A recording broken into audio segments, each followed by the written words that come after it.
Hi guys, my name is Christine and I'm a dating, relationship and personal development coach, and today I'm talking about what is the most important question that you can ask when you are on a date, especially when you're on a first date or within those first few dates where you're really trying to get to know who someone is, to see if they are basically what you want and if they're good enough for you in the ways that you feel fit, the ways that are going to be good for you, if you're compatible and things like that.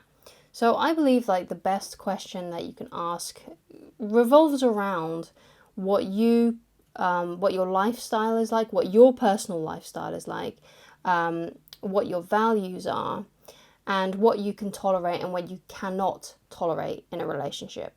So those are the things that you kind of need to consider. So when you do go on a date, you are looking for someone who has the same kind of values as you, lives the same kind of lifestyle as you, and you're looking out for red flags that you can't tolerate and things that you can tolerate but perhaps maybe are not a little bit happy with. And of course the green flags, you're looking for those, and you're looking for, perhaps some things that perhaps may interest you that you didn't really think about before. So a good lifestyle question you need to think about is okay, so what kind of life do I personally live right now for you? How do I personally live, right? So if you're someone who, is an early riser, you like to get up really early, perhaps you like to go and work out, perhaps you've got a business that you like to work on early in the morning before you start your other job, and you like to go to bed early so you can wake up early. But you go on a date and you ask that question. You say, so, what's your lifestyle like? What do you like to do in the evenings? What time do you get up? What sort of things do you do?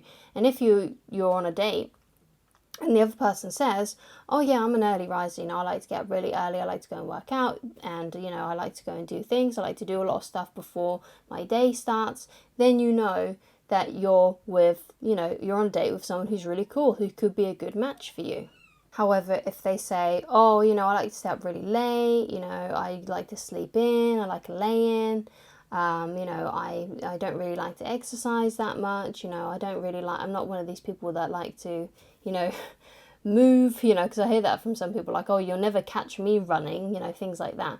And it's well, is that part of your lifestyle? Would you be happy with someone who lives that kind of lifestyle, And the answer is, even if they are 10 out of 10 in the looks department, you probably won't. And they won't be happy with you, because if they go to bed at 12 or 1 in the morning and you're getting up at 5, not only, you're going to be disrupting their sleep, and obviously they're going to disrupt your sleep, when they climb into bed at 1 o'clock, So you need to really consider these things and kind of take how they look and how good their body is, and how pretty their eyes are. You've got to take all of that out of the equation, right? You have to really not focus on those things, because even if they're hot, even if there's a lot of passion and fire between you two, if you don't live the same kind of lifestyle and you don't value the same things, then you're going to ultimately end up miserable. I've had that experience before. I've had a relationship when I was in my early 20s.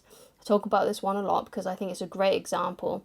I was with someone who, liked to go out clubbing every weekend. Now, I didn't mind having a little bit of a party here and then, because again, I was in my early 20s myself. So, I didn't mind doing that sort of thing. I didn't mind getting drunk sometimes. But I didn't like it to be all the time. I didn't want it to be every single weekend, and sometimes a day during the week as well. I didn't like that. It's not part of who I am. But she was drinking almost every day. I mean, it wasn't huge amounts, but it was huge amounts on the weekends.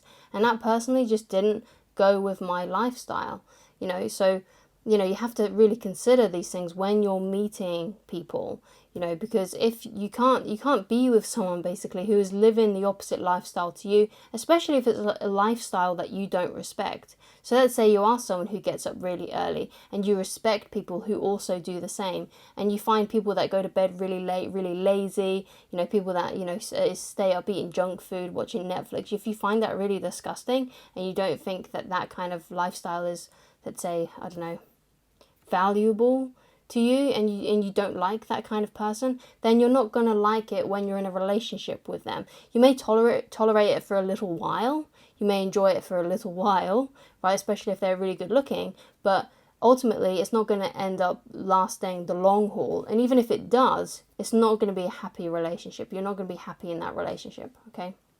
So those are the kinds of questions that you need to consider.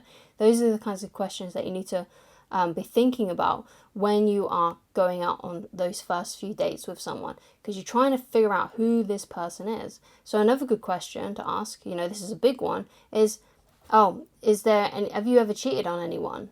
Have your parents ever cheated on each other? Asking these kinds of questions, figuring out that. Because if you're a monogamous person and they have come from a lifestyle where they just they have a lifestyle where they just cheat on every single person that they've been with, or they're inclined to cheat because their parents have cheated on each other, and we tend to mimic what our parents do in later relationships unless we do the inner work and heal ourselves. But like I say all the time on this channel, very few people are willing to actually work on themselves.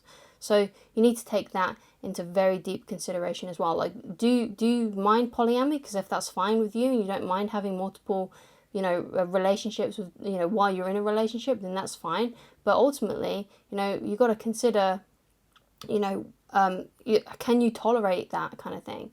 And some people perhaps may be able to, but if you're here in the West and the monogamous relationships are kind of like the norm, you probably won't. You're probably going to find it really disrespectful to be with someone who cheats all the time and is dishonest in that sort of way.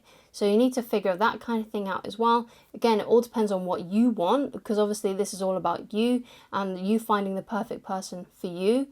And I say obviously the word perfect person very loosely, because of course there's never going to be like the perfect person. Everyone has flaws, everyone has idiosyncrasies, but at least you can find a really good match that, even if they do have a few things that you don't really like that much about, at least they're things that you can tolerate and you don't mind that much. Like perhaps if music isn't a big deal to you, perhaps they've got a few CDs that you're not, songs on their phone, or a few playlists on their Spotify account that you're like, oh god, do we really have to listen to Britney Spears again, or something like that, because if that's something you can tolerate, then that's good, unless music is a really big part of your life. So again, you can see like it really depends on who you are and what you value and what you're interested in, because some people, they don't, for example, for me, music isn't a massive part of my life. I do like music, I enjoy it, but I don't really care what's on the radio in the car.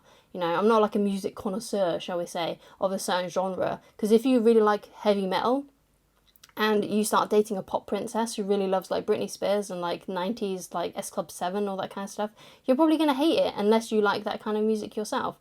And if you really love music and it's a passion of yours and you go to gigs and you've got loads of like, I don't know, like collectible vinyls and things like that, then obviously music is a big deal to you.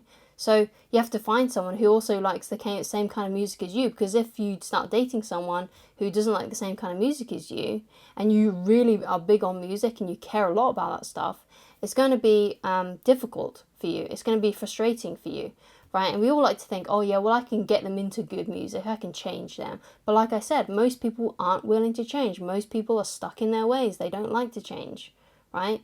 So that's sort of the things that you kind of need to consider. But it's all about you. It's all about your preferences. It's all about what you can tolerate and what you can't tolerate.